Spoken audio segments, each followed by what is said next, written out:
খুনের কথাটি শুনে আমজাদ বিস্মিত হয়ে গেল। দৃষ্টি এদিক সেদিক করল। তখন তার ম্যানেজার উপস্থিত হয়। সে আমজাদের গা ঘেঁষে বলল, ঘটনাটি আমি আগেই জানতে পেরেছি, কিন্তু আপনি গ্রামের বাইরে থাকায় জানাইনি। আমজাদ আহিরকে লক্ষ্য করে সম্মানের সাথে বলল, আপনি ভেতরে চলুন। আহির সহ সকলে ভেতরে গেল। রাফিদ এবং মীর দুজনে ঘরের সামনে দাঁড়িয়ে আছে। ওরা নিজেদের মধ্যে চোখে চোখে কথা বলল। বিষয়টি আহির লক্ষ্য করে। এরপর রাফিদ এবং মীর দুজনেই ঘরের ভেতর প্রবেশ করে। গত 3 দিন আগে ডিটেকটিভ আহির মির্জার কাছে সংবাদ পৌঁছে আলিমনগর একটি অনাকাঙ্ক্ষিত খুন হয়েছে। সে তখন থেকেই হকচকিয়ে হয়ে আছে। এরপর মনস্থির করে সে আলিমনগর যাবে। আলিমনগর এসে পৌঁছেছে সেই সকালে। সকাল থেকে এখন পর্যন্ত শুধু একে ওকে জিজ্ঞাসাবাদ করেছে। তখন এক বয়স্ক লোক সংবাদ দেয় যে খুন হয়েছে তিনি আমজাদ চৌধুরীর একটি কারখানায় কাজ করে। আলিমনগর তাঁতের শাড়ি তৈরির করার একটি কারখানা আছে। সেখানে প্রায় 100 জন শ্রমিক কাজ করেন।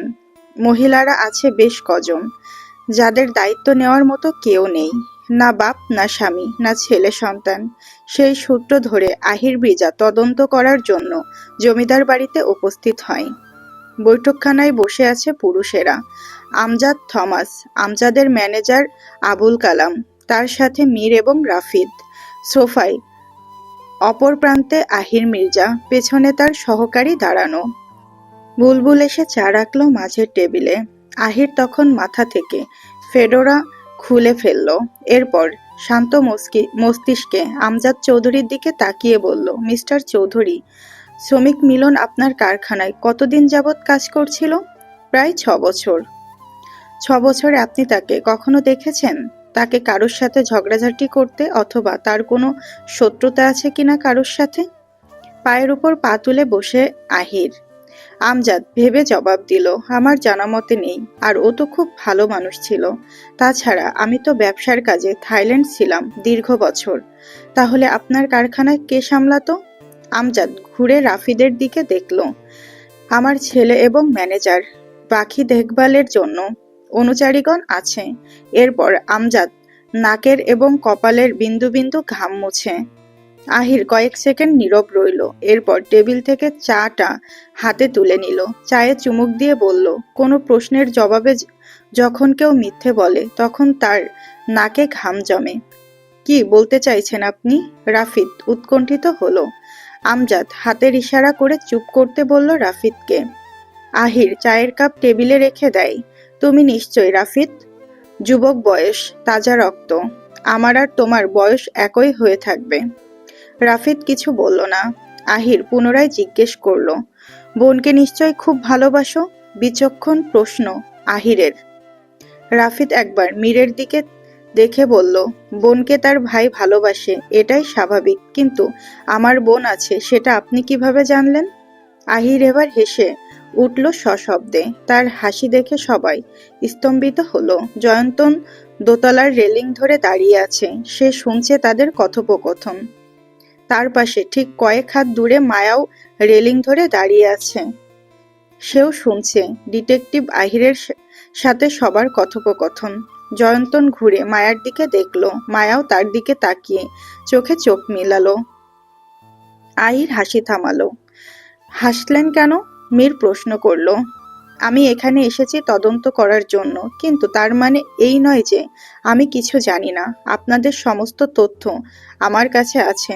থেমে গেল আহির। ততক্ষণে সকলে একে অপরের সাথে চাওয়াচাই করল। আহির আবার বলল, পূর্ব জমিদার বংশের অনেক ঘটনা শুনেছি। তা থেকে বুঝতে পারলাম জমিদার বংশের অনেক সংস্কারের বাইরে গেলে এর পরিণতি ভালো হয় না। যাকগে, সেসব দিয়ে আমি কি করব? আচ্ছা রাফিদ, তোমার কি মনে হয় কে বা কারা শ্রমিক মিলনকে হত্যা করেছে? রাফিদ কিছুটা অপ্রতিভ হয়ে জবাব দিল, তা আমি কিভাবে জানবো? আর কারা এরকম করতে পারে আমার তার ধারণার বাইরে। বলা মুশকিল। আহির একটু হেয়ালিপূর্ণভাবে বলল। মুশকিল প্রশ্ন দূর এবং জবাব মেলাতেই তো আমি এসেছি। আমজাদ কিছু ভেবে বলল, আপনার তদন্ত করতে কতদিন সময় লাগবে? যতদিন না সত্যটা উন্মোচন করতে না পারবো? সোজাসাপটা জবাব যেন আহিরের। আমজাদ বলল, যতদিন না আপনার তদন্ত উদ্ঘাটন না হয় ততদিন পর্যন্ত আপনি এখানে থাকবেন? আমজাদ থেমে বুলবুলকে লক্ষ্য করে বলল, বুলবুল, ওনাদের জিনিসপত্রগুলো অতিথি ঘরে নিয়ে আয়। এরপর আহিরের দিকে তাকিয়ে বলল, আর কিছু জানার আছে? এই মুহূর্তে বিশ্রাম দরকার। যদি মস্তিষ্কে বেশি চাপ পড়ে তবে ধারণ ক্ষমতা লোপ পাবে। আমার সময় মতো যখন তখন জিজ্ঞেস করে নেব যা জানার বাকি। এখন যাই। বলে উঠে দোতলার দিকে যেতেই থমকে দাঁড়াই। ঘুরে তাকালো মীরের দিকে। তাকে জিজ্ঞেস করলো, তুমি কে? আমি মীর জাফান শন, এখানে বেড়াতে এসেছি। আহির চলে যায় অতিথি ঘরে, সাথে তার সহকারী। মীরকে প্রশ্ন করার বিষয়টি থমাসের ভালো লাগেনি। সে কোনোভাবেই চান না তার ছেলে বিনা কারণে হয়রানির শিকার হোক। থমাস আমজাদকে ভরসা দিয়ে বলল, চিন্তা করিস না এসব নিয়ে। খুনটা কে বা কারা করলো তা তদন্ত করলে বিষয়টি পরিষ্কার হয়ে যাবে। তুমি তো জানো থমাস, আমি আমার শ্রমিকদের ভালোবাসি। ওর প্রাণটা চলে গেল, তার ওপর আমার কারখানা, না জানি দুর্নাম ছড়িয়ে পড়ে। এরকম কিছু হবে না, সাহস রাখো। আহির খুব বুদ্ধিমান, সে ঠিক সব রহস্য উন্মোচন করবে। তাই যেন হয়। দিন ফুরিয়ে একটা সুন্দর বিকেলের আগমন ঘটল। আকাশে তখন হালকা কমলা রঙের আভা, যেন সূর্য বিদায়ের আগে পৃথিবীকে শেষবার ছুঁয়ে দিতে চায়। চারিদিক জুড়ে মৃদু হাওয়া, পাতার মর্মর শব্দে মন ভরে যায়। দূরে কোনো নাম না জানা পাখির ডাকছে টানা সুরে, যেন দিনের শেষে সেও ঘরে ফিরছে। দূর দূরে গাছের নিচে শিশুরা হাসি চিৎকারে দৌড়ঝাঁপ করছে। মাঠের ধারে কয়েকজন কৃষক ক্লান্ত শরীর নিয়ে বসে বিশ্রাম নিচ্ছে। কারোর হাতে চায়ের কাপ, কারোর চোখে তৃপ্তি। পুকুরের জলে সূর্যের শেষ আলো ঝলমল করছে। জলটা যেন সোনায় মিশে গেছে। বাতাসে এক ধরনের শান্তি, মাটির গন্ধে এক অদ্ভুত প্রশান্তি। সব মিলিয়ে বিকেলটা এমন যে মনে হয় পৃথিবী যেন একটু থেমে গেছে, শুধু নিঃশব্দে বলছে, আজকের দিনটা সত্যিই সুন্দর। কিন্তু মায়ার ফের বলতে ইচ্ছে করছে, না, দিনটা সুন্দর নয়, বরং নিজেকে বিষিয়ে তোলার মতো একটি দিন। মায়া বাড়ির বাগানে বসে আছে। সকালে হঠাৎ তার বিয়ের আলোচনা করেছে সকলে। সবার অভিব্যক্তি দেখে তখন বোঝা গিয়েছিল সবাই রাজি, আর মীর যেন একটু বেশিই খুশি। কিন্তু সে এখন বিয়ের জন্য প্রস্তুত নয়। তার থেকেও বড় বিষয়, সে মীরকে ভালোবেসে ফেলেছে, কিন্তু এটা কাউকে বলতে পারছে না। মীর বোধহয় তাকে ভালোবাসে না, সেটাও মায়া বুঝতে পারছে। সে বড্ড বিষণ্ণ হলো। একটা মৃদু বাতাস আসে, তার চুল উড়িয়ে দিল। দূর থেকে পায়ের শব্দ এলো, হয়তো তৃষ্ণা আসছে ডাকতে। কিন্তু মায়া উঠল না। বাগানের নিস্তব্ধতার ভেতর সে নিজের সঙ্গে কথা বলছিল, নিজের ভবিষ্যতের সঙ্গে এক অদৃশ্য লড়াই করছিল। মায়ার পাশের চেয়ারে এসে বসে মীর। মীরের পরনে পাঞ্জাবি, সাদা পাঞ্জাবিতে মীরকে খুব সুদর্শন দেখায়, এটা বলেছে শালুক। তার ওপরে একটা শাল পেঁচিয়ে রেখেছে। দিনের শেষ প্রহরে শৈত্যপ্রবাহ ধীরে ধীরে বেড়ে যায়। মায়া মিষ্টি রঙের একটা থ্রি পিস পরেছে, গলায় পেঁচানো ওড়না, সুতি কাপড়ের থ্রি পিস। কোনো শীতের পোশাক নেই পরনে। মীর তখন নিজের গায়ের শালটা খুলে মায়ার পেছন থেকে জড়িয়ে দেয়। মায়া আকস্মিক অবাক হলো। এতক্ষণ তার পাশে মীর ছিল, সে খেয়াল করেনি। মায়া মুখ ফিরিয়ে নিল। মীর আবিষ্ট কণ্ঠে বলল, বিয়ের কোণে রাগ করে আছো দেখছি। বিয়ের কোণেকে সবসময় হাসি খুশি থাকতে হয়। আমার বিয়ে নিয়ে আপনার ভাবতে হবে না। তা কি করে হয়? আমার তো বিয়ে নিয়ে অনেক শখ আছে। গ্রামের বিয়ে কখনো সচক্ষে দেখিনি, কিন্তু এখন আমি ঘনিষ্ঠ আত্মীয়র বিয়ে দেখব। অনেক আনন্দ হবে। কি বলো তুমি? মায়া মীরের দিকে তাকিয়ে বলল, সত্যিই খুব আনন্দ হবে। মীর মায়ার চোখের দিকে তাকায়, তার চোখে জল। মীর কিঞ্চিত অবাক হয়ে বলল, তুমি কাঁদছো কেন? তুমি কি বিয়েতে রাজি না? আর আমরা তো তোমায় এখনই বিয়ে দিচ্ছি না। তোমার পছন্দের কেউ থাকলে বলতে পারো। বলো, আছে কি? মীরের এরূপ প্রশ্নে মায়া নিশ্চিত হলো, মীরের মনে তার কোনো স্থান নেই। তৃষ্ণা ঠিকই বলেছে, বিদেশি ছেলে ফিরে আবার দেশে চলে যাবে। হয়তো এর মনেও কোনো না কোনো বিদেশিনীর বসবাস। মায়া দৃষ্টি সরিয়ে ফেলল। বলল, অবশ্যই আমি বিয়েতে খুশি। বাবা যে ছেলে পছন্দ করবে আমি তাকেই বিয়ে করব, বলে বাগান থেকে ঘরের ভেতর চলে যায়। মীর মায়ার যাওয়ার পানে দেখে বলল, মেয়েদের আর কিছু থাক বা না থাক, রাগ থাকবেই। আর এদের রাগের কখনো কখনো ব্যাখ্যাও হয় না, ব্যাখ্যা থাকলেও বলতে চায় না। অদ্ভুত, খুবই অদ্ভুত। মীরের কাছে উপস্থিত হয় আহির। মীর তাকালো আহিরের দিকে। আহির গাঢ় খয়েরি রঙের শার্ট পরা, সাথে অ্যাশ রঙের প্যান্ট।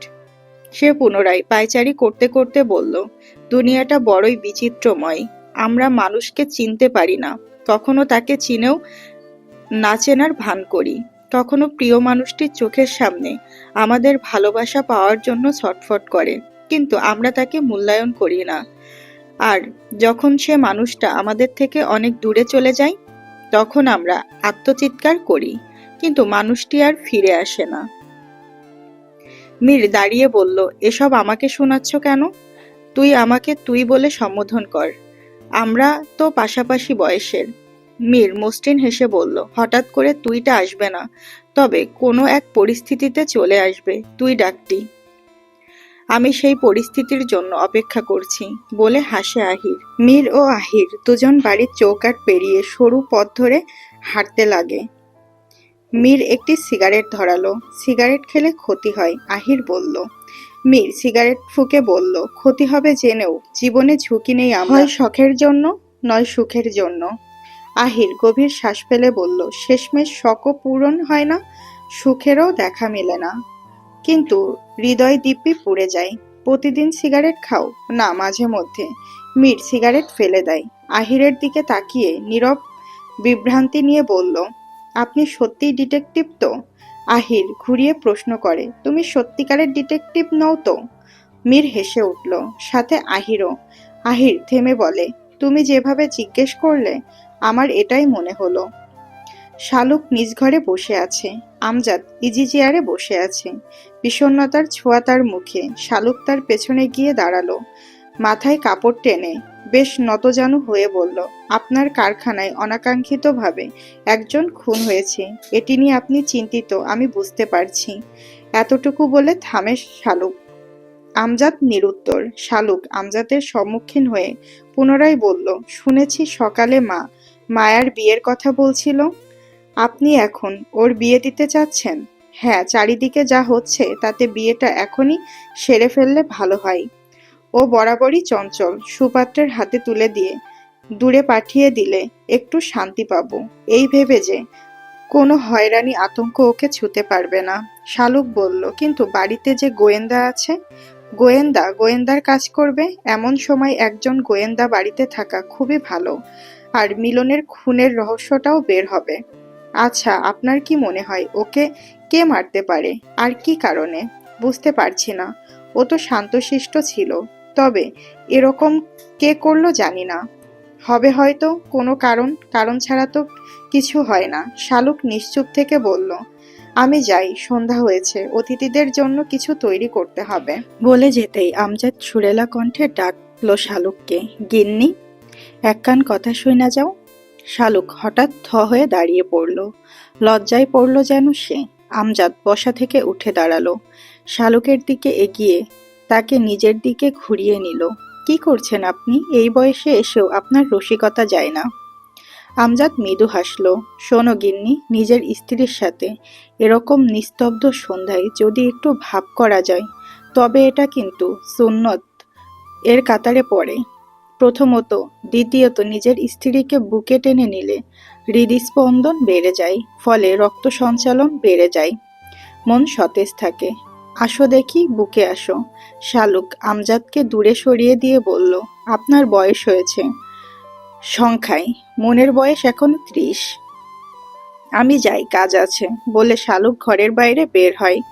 আমজাদ তখন গিন্নি দূরে ঠেলে দিলে, তুমি জানো না তোমায় কত ভালোবাসি। তুমি যদি আমার হৃদয়টা চাইতে, আমি বিনা দ্বিধায় দিয়ে দিতাম, টাকার বিনিময়ে নয়, শুধু একটু ভালোবাসার বিনিময়ে। শালুক মুখে কাপড় দিয়ে চাপা স্বরে হেসে চলে যায়। অন্যদিকে আমজাদ হাসল।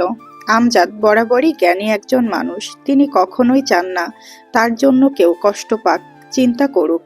কেউ না, কেউ আমাদের জন্য অপেক্ষা করে। তার থেকে একটু ভালোভাবে হেসে খেলে কথা বলবে, এটা অনেকেই চায়। তার মধ্যে একটু বেশি চায় যেন নিজের স্ত্রী। একজন বিবাহিত নারী যদি নিজের স্বামীর কাছে অভাব অনুভব করে, তবে গোটা দুনিয়াটাই তার কাছে শূন্য মনে হয়। একজন বিশ্বস্ত জীবনসঙ্গী পাওয়া ভাগ্যের ব্যাপার, সবাই পায় না। কখনো কেউ পেয়েও হারিয়ে ফেলে।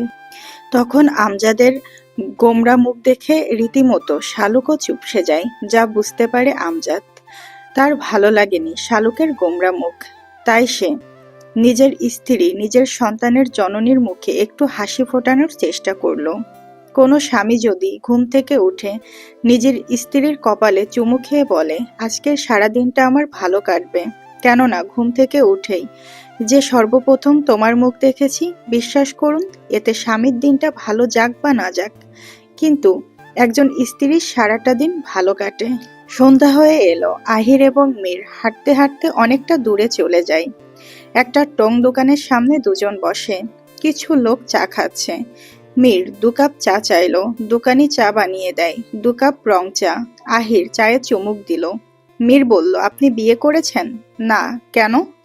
ভালোবাসিনি কখনো কাউকে। তাহলে পারিবারিকভাবে বিয়েটা করে নেন। বিয়ে না করলে তো জীবনটা অসম্পূর্ণ থেকে যাবে। এত টাকা পয়সা খ্যাতি দিয়ে কি হবে?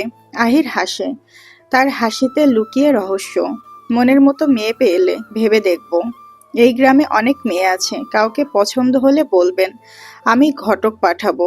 বলা শেষে দুজনেই হাসে। চা শেষ করলো। মীর দোকানিকে টাকা পরিশোধ করলো। এরপর বাড়ির উদ্দেশ্যে রওনা হয়। মীর তাড়া দিল, দ্রুত যেতে হবে। একটা বাহন হলে ভালো হতো বলে আশেপাশে তাকালো মীর। কোথায় যাবে? আমি আর রাদীপ একটু বের হব, দরকারি কাজে। আপনাকে পরে বলবো। এরপর একটি ঘোড়া গাড়ি চোখে পড়ল। জমিদার বাড়ির রাস্তার দিকে যাচ্ছে। মীর দাঁড় করিয়ে দেয়। সারথি বলল, সাহেব, একজন মাইয়া মানুষ আছে। ওর মধ্যে আপনাদের নিলে ওর অসুবিধা হইতে পারে। মীর জানে এখানে মেয়েদের অনেক মূল্যায়ন করা হয়। মেয়েটির অসম্মান হলে তার দায় আমজাদ চৌধুরীকে নিতে হবে। মীর সারথিকে যেতে বলতে চাইল, কিন্তু আহির আটকে বলল, তারা আছে, যেতে হবে। ওর কোনো অসুবিধা হবে না বলে মীরের হাত ধরে ঘোড়াগাড়িতে উঠে বসে। সারথি তার পথে চলতে থাকে। আহির ভেতরে বসা, মীর সামনের দিকে। একটি হারিকেন জ্বলছে। আহির দৃষ্টি সংযত রাখলো কিছুক্ষণ। এরপর হঠাৎ করেই তার সামনে বসা মেয়েটির দিকে দৃষ্টি পড়ে। হারিকেনের আলোয় সোনালি নাক এবং ঠোঁট দেখা যাচ্ছে ওর। মাথায় ওড়না টেনে দিয়ে মেয়েটির নাক অবধি ঝুলছে ওড়নার খণ্ড। হাতে ওষুধ জাতীয় কিছু। এখানকার সাধারণ মেয়েরা এভাবেই চলাফেরা করে। মেয়েটি সংকুচিত হয়ে হাত পা এক করে রাখলো। তা দেখে আহির বলল, ভয় পাবেন না, আপনার কোনো ক্ষতি আমরা করব না। জমিদার বাড়ির সামনে পৌঁছে যায় তারা। মীর এবং আহির নেমে দাঁড়ায়। আহির সারথিকে পাওয়া বুঝিয়ে দেয়।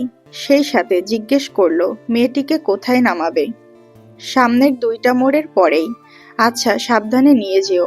ওর পাওনাও কিন্তু তোমাকে দিয়েছি। মেয়ে মানুষ, ওর সাথে আবার কোনো কথা বলবা না। সারথি চলে যায়। আহির দেখলো মেয়েটি মাথা উঁচু করে ওড়নার আড়াল থেকে তাদের দিকে তাকিয়ে আছে। মীরের ঘরটা হাট করে খোলা।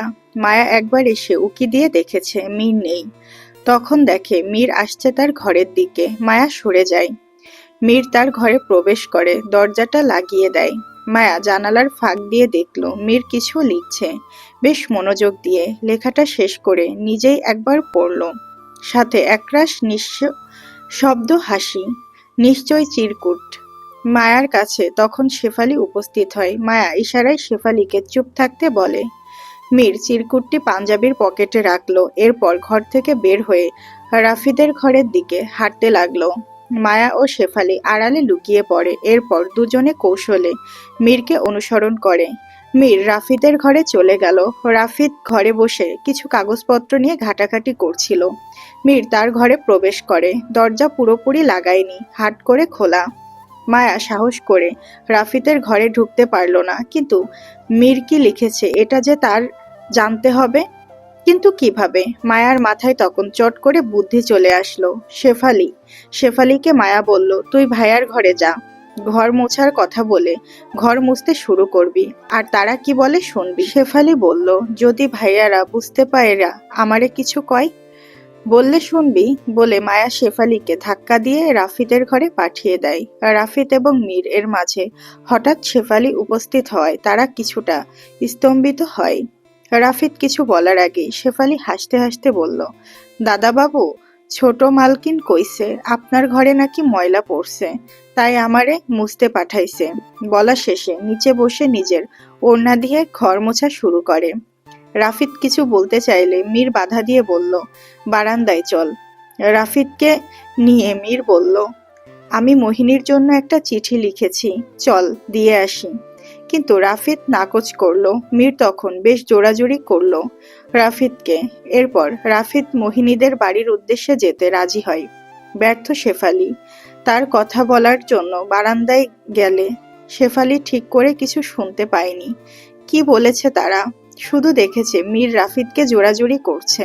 এরপর রাফিদ ও মীর ঘর থেকে বেরিয়ে যায়। শেফালি মায়ার কাছে উপস্থিত হয়। মায়া বেশ উদ্বিগ্ন হয়ে বলল, কি বলেছে তারা? আমি যাওয়াতে ওনারা বারান্দায় গেছে কথা কইতে, আমি ঠিকমতো কিছু শুননি নাই। তবে এইটা বুঝতে পারছি, ওই মীর বাবু রাফিদ বাবুরে অনেক জোরাজুরি করছে। মায়া এমন কথা শুনে বলল, চল আজ ওদের পিছু নেব, দেখব ওরা কোথায় যায়। কিন্তু বাড়ির কেউ যদি টের পায়, কেউ কিছু বুঝতে পারবে না, চল। ঘরের বাইরে গাড়ি রাখা। আজ আর অশ্ব নিয়ে তারা বের হয়নি, গাড়ি নিয়ে বের হয়। মীর ড্রাইভিং সিটে, রাফিদ পাশে। তারা বাড়ির চৌকাঠ পেরিয়ে চলে যায়। তাদের পিছু নেয় মায়া ও শেফালি। তারা অশ্ব নিয়ে বের হয়। শেফালি প্রথমবার অশ্বের পিঠে চেপেছে, খুব ভয় পায় সে, কিন্তু মায়া খুব জোর করলো। এরপর তারাও চলে যায় বাড়ির চৌকাঠ পেরিয়ে। বিষয়টি লক্ষ্য করে আহির মির্জা। বাড়ির সামনে বসা ছিল সে, সিগারেট টানছিল।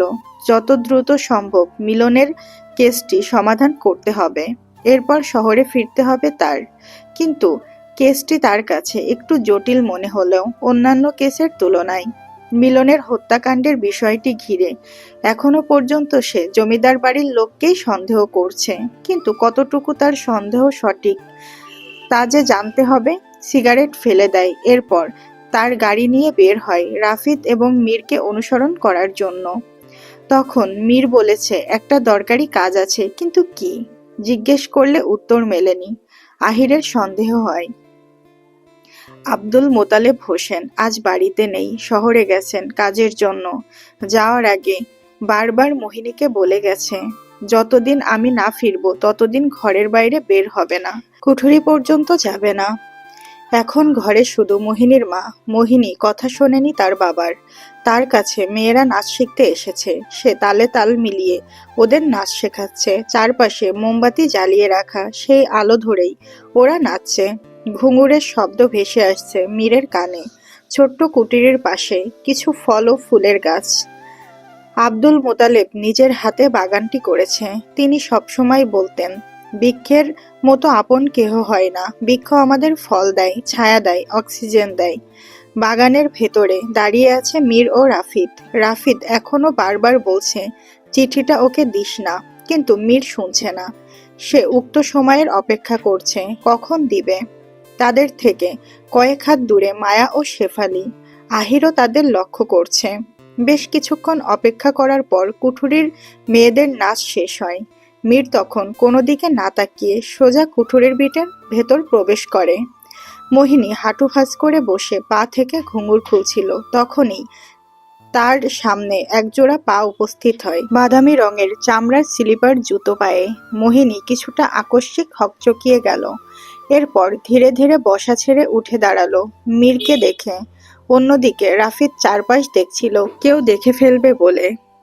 যদি এরকম ঘটনা কেউ জেনে যায় তবে নির্ঘাত বড় ধরনের ঝামেলা হবে, জমিদার বাড়ির ছেলেদের দুর্নাম হবে। বেশ উসখুস করলো রাফিদ। তার সাথে পেছনে মায়া পাতার আড়াল থেকে মীরকে লক্ষ্য করছে। মোহিনী ভয়ে ভয়ে বলল, আপনি কে, আর এই রাতে আমাদের কুঠুরিতে কেন? গ্রামের কেউ দেখে ফেললে মহা বিপদে পড়তে হবে, চলে যান। মীর বলল, থাকতে আসিনি, চলে যেতেই এসেছি, শুধু তোমাকে একটা জিনিস দিতে এসেছি। বলে পাঞ্জাবির পকেট থেকে চিঠিটা মোহিনীর দিকে এগিয়ে দিয়ে বলল, আমি জবাবের অপেক্ষা করব। তুমি ভেবেচিন্তে তোমার মতামত জানিও। আজ রাতটাই তোমার সময়। যদি তোমার উত্তর সহনীয় হয় তবে আগামীকাল সন্ধ্যায় দিঘির পাড়ে এসো। মোহিনী একবার ঢোক গিলল, সতর্কতার সাথে এদিক ওদিক তাকালো, এরপর চিঠিটা হাত থেকে নিল। মীর মৃদু হেসে চলে যায়। মোহিনীর থেকে নাচ শিখতে আসা একজন মেয়ে বলল, তোমার রাজকপাল, জমিদার বাড়ির ছেলের বউ হবে। এই সুযোগ হাতছাড়া কইরো না। পরদিন সকালবেলা চারিদিক জুড়ে নিস্তব্ধতা, কুয়াশা আর এক অদ্ভুত শীতল হাওয়া। আলিমনগর এই গ্রামের নামের মধ্যেই যেন লুকিয়ে আছে কোনো পুরনো রহস্যের ছায়া। আহিরের ধারণা, কয়েকদিন আগেই এখানে ঘটেছিল এক অমানবিক হত্যাকাণ্ড। মৃত ব্যক্তির নাম মিলন। নম্র শান্ত স্বভাবের মানুষ। গ্রামের কেউ তার সম্পর্কে খারাপ কিছু বলেনি কখনো। তাহলে মারল কেন? আহির বিমোহিত। কিন্তু 5 দিন আগে সকালে মিলনের নিথর দেহ পাওয়া যায় কারখানার পেছনের গুদামে। চারপাশে ছড়িয়ে থাকা তুলোর গুঁড়া, ভাঙা টেবিল আর রক্তের ছোপ ঢাকা মেঝে যেন চিৎকার করে কিছু বলতে চাইছিল। কারখানার ম্যানেজার আমজাদ চৌধুরীর ঘনিষ্ঠ আবুল কালাম, সে পুলিশকে জানিয়ে প্রথমেই নিজের নির্দোষিতা দাবি করেন। আমি কিছুই জানি না, ডিটেকটিভ সাহেব শান্ত কণ্ঠে বলেছিলেন সে। ও ছেলেটা সবার প্রিয় ছিল, আমারও। আবুল কালাম প্রথম দিনই আহির মির্জার সাথে কথা বলে। আমজাদ চৌধুরী শুধু শান্ত থেকে জবাব দিয়েছিল গতকাল। কিন্তু ডিটেকটিভ আহির মির্জা জানে, যখন কেউ অতিরিক্ত শান্তভাবে কথা বলে তখন তার ভেতর লুকিয়ে থাকে কিছু না কিছু।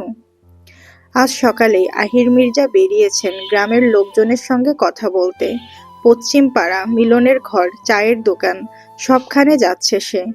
প্রত্যেকের চোখে তিনি খুঁজছেন ভয়, দ্বিধা কিংবা সত্যের ঝিলিক। আহির তার গাড়ি নিয়ে কাপড়ের কারখানার কাছে একটা চায়ের দোকানে উপস্থিত হয়। গাড়ি থেকে নেমে চারিদিকে তাকালো। সাথে তার সহকারী। চায়ের দোকানে এসে চা চাইল। দোকানি এক বৃদ্ধ। চা বানিয়ে দিল দোকানি। আহির হাতে নিল। এরপর দোকানিকে জিজ্ঞেস করলো, আচ্ছা চাচা, জমিদারের কাপড়ের কারখানায় শ্রমিক মিলন যে খুন হলো, এই ব্যাপারে আপনি কিছু বলতে পারবেন? দোকানদার ধীরে বলল, বাবু, মিলন ভালো মানুষ ছিল, কিন্তু শেষ কদিন ও কই যাইতো কেডা জানে। চুপচাপ ছিল, যেন কাইন্ডা কিছু ভাবতো। আর কইতো, চাচা, যদি মইরা টইরা যায় তবে দাবি রাইখো না।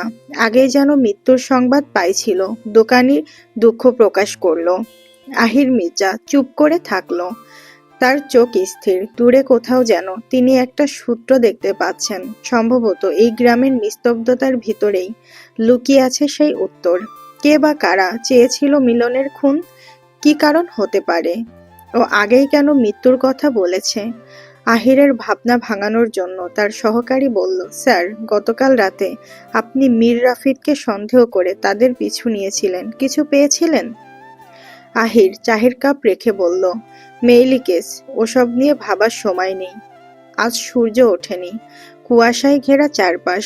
গতকাল রাতে গুরুত্বপূর্ণ কাজ করছিল যেন মীর। চিঠি সঠিক জায়গায় পৌঁছানোর কাজ। রাতে সময় মতো ঘুমাতে পারেনি, এখন বেঘোরে ঘুমাচ্ছে। রাফিদ সকাল সকাল উঠে আমজাদ এবং থমাসের সাথে মিলনদের বাড়ি গিয়েছে। মীরকে ডেকেছিল, যায়নি। তখন তাকে ডাকতে হাজির হয় বুলবুল। বুলবুল পরপর কয়েকবার ডাকার পর মীরের ঘুম ভাঙে। জ্বালাচ্ছিস কেন? যা এখান থেকে। আপনি পরে ঘুমান, ওদিকে অঘটন ঘটে গেছে। বলতেই মীর লাফিয়ে উঠে বসলো। কি হয়েছে?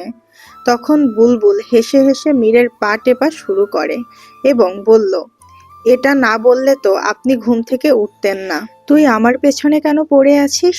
মীর হামি তুলল। আমি আপনার পেছনে পড়ে নাই তো। আমায় মালকিন বলেছে সবার খেয়াল রাখতে, তাই খেয়াল রাখছি। আরে মদন, খেয়াল রাখতে বলেছে, কাউকে লুকিয়ে লুকিয়ে অনুসরণ করতে বলেনি। বুলবুল মুখটা অন্ধকার করে ফেলল। ও মীরকে অনুসরণ করেছে, লুকিয়ে কথা শুনেছে, তা মীর জেনে গেল কিভাবে? মীর একটা সিগারেট ধরিয়ে ফুঁকে, আচ্ছা, তোর মায়া আপামনি কি ঘুম থেকে উঠেছে? সংবাদটা দিমু তার আগে আমার একটা জিনিস চাই। কি চাই তোর আবার? টাকা? তুই টাকা দিয়ে কি করবি? মানুষের কতই তো শখ থাকে। আমার শখ, আমি শহর ঘুরতে যাবো, তাই টাকা জমাই। মীর মানিব্যাগ থেকে টাকা বের করতে করতে বলল, টাকা দরকার বললেই হয়। বুলবুল টাকা হাতে পেয়ে বলল, গতকাল রাত থেকে মায়া আপামনির শরীরে জ্বর। মীর তীক্ষ্ণ কণ্ঠে বলল, কি কি বলছিস? আমায় আগে বললি না? কেন আগে বললে আপনি জ্বর বুঝি আসতে দিতেন না? বুলবুলের বোকার মতো কথা শুনে মীর বিড়বিড় করে বলল, গাধা একটা, বলে দ্রুত মায়ার ঘরের দিকে ছুটে যায় মীর। মায়া শয্যাশয়ী, গায়ে কম্বল জড়ানো, শেফালি পাশে বসে আছে, শালুক এবং জয়ন্তন পাশে বসা। শালুক তার মাথায় জ্বর কমানোর জন্য ঠান্ডা পট্টি দিচ্ছে। পাশের টেবিলে গরম দুধ রাখা। মীর ঘরের ভেতরে প্রবেশ করে। মীরকে দেখে শেফালি বসা ছেড়ে উঠে দাঁড়িয়ে যায়। জয়ন্তন ভ্রু কুঞ্চিত করে তাকালো। শালুক মীরকে দেখে বলল, দেখ, হঠাৎ করে মেয়েটা জ্বর বাঁধিয়েছে, পই পই করে বলেছি ঠান্ডায় বাহিরে ঘোরাঘুরি করবি না। কে শোনে কার কথা? ওকে কিছু খাইয়েছো? মীর বলল, সেই কখন দুধ এনে রেখেছি, বলে ইচ্ছে করে না খেতে। মীর তাৎক্ষণিক কিছু ভেবে বলল, ছোট মা, দাদি তোমাদের ডাকছে নিচে, একজন লোক এসেছে। শালুক বলল, শেফালি তুই দেখ ওকে খাওয়াতে পারিস কিনা। চলুন মা, দেখি কে এসেছে, বলে শালুক ঘর থেকে চলে যায়, কিন্তু জয়ন্তন গেল না। সে ঘরের বাইরে ঘাপটি মেরে দাঁড়িয়ে রইল। মীর মায়ার পাশ ঘেঁষে বসে। মায়া অন্যদিকে মুখ ঘুরিয়ে নেয়। মীর বলল, উঠে বসো। আমি উঠতে পারবো না, শরীর ব্যথা। তখন মীর শেফালিকে লক্ষ্য করে বলল, এই, ওকে উঠিয়ে বসা। আপনার কথা আমি শুনতে বাধ্য নাকি? মায়ার প্রশ্ন। কথা কম বলো, পুনরায় শেফালিকে বলল, তোকে কি বলেছি কানে যায়নি? শেফালি তখন মায়াকে উঠিয়ে বসায়। এরপর মীর দুধের গ্লাসটা মায়ার দিকে এগিয়ে দিল। মায়া নাকচ করল। মীর শান্তভাবে খেতে বলল। মায়া এবারও মুখ ঘুরিয়ে নেয়। কেন মীরের কথা শুনবে? গতকাল মীর মাস্টারের মেয়েকে প্রেমপত্র দিয়েছে, যা মায়ার স্বচক্ষে দেখেছে। এরপর আর মীরের সাথে তার কথা বলার ইচ্ছে নেই। মায়া দুধ খেতে চাইল না বলে মীর জোর করে খাইয়ে দিল। শেফালি তখন বলল, এইভাবে চাইপা ধরেন না, অসুস্থ আপাই। চুপ ছোকরি। জয়ন্তন ঘরের বাইরে থেকে এতক্ষণ সমস্ত কিছু দেখল। এরপর সে স্থান ত্যাগ করে।